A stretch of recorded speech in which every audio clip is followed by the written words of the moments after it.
L'Everest est dans une bonne position au classement, soit à la 5e position. On était sur une belle lancée avec plusieurs victoires d'affilée. Malheureusement, là, ça fait 2 défaites de suite. C'était un retour à la maison aujourd'hui qui se termine en défaite 8-2. Quels sont vos commentaires par rapport à la performance de vos joueurs? Bien, je suis très déçu de la performance de nos joueurs.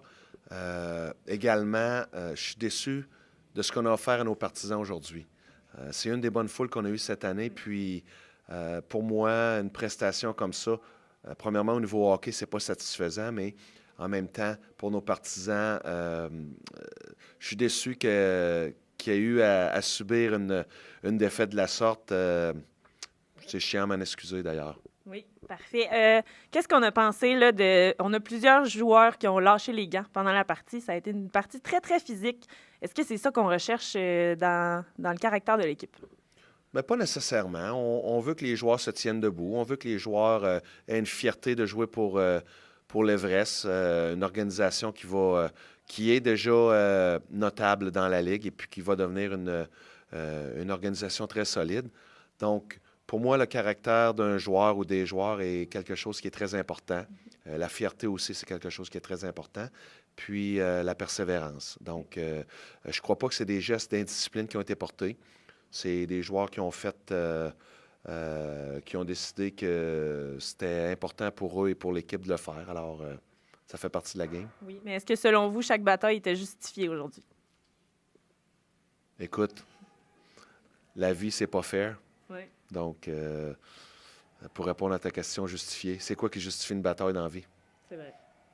Disons que la culture de hockey est comme ça. Moi, je pense que ça a encore sa place dans le hockey. On ne demande pas à nos joueurs de le faire, mais il y a un temps, il y a un moment pour le faire, s'ils sont pour le faire. Puis, jusqu'au moment où ça sera défendu, ben c'est permis. Alors, c'est comme ça. Oui, là, il reste peu de matchs avant les séries éliminatoires. Pour être dans une position favorable, il faut rester dans le top 6 au classement. Qu'est-ce qu'on va faire là, pour brasser les joueurs pour les prochaines parties? Je pense que la défaite d'aujourd'hui en soi va les brasser naturellement. Je pense pas que j'ai d'affaire à rentrer dans la chambre puis tout casser. Si les joueurs ont un peu de fierté, c'est quelque chose qu'ils ils vont essayer de rebondir demain par rapport à la défaite d'aujourd'hui. Donc, nous, ce qu'on s'est assuré de leur dire, c'est que de se préparer pour demain individuellement. Ce qui est important dans une chambre de hockey, c'est quand chaque joueur réussit à se préparer individuellement au niveau maximum de son potentiel et prend ce potentiel-là et l'amène sur la glace dans son jeu. Donc, à partir de là, c'est plus important ça que de regarder autour de nous autres et attendre les joueurs, que les autres joueurs le fassent. Oui, et le potentiel n'a pas été exploité à 100% aujourd'hui, malheureusement. Non, pas du tout. Donc, on vous souhaite bonne chance pour la partie de demain à Saint-Gabriel-de-Brandon. Merci beaucoup.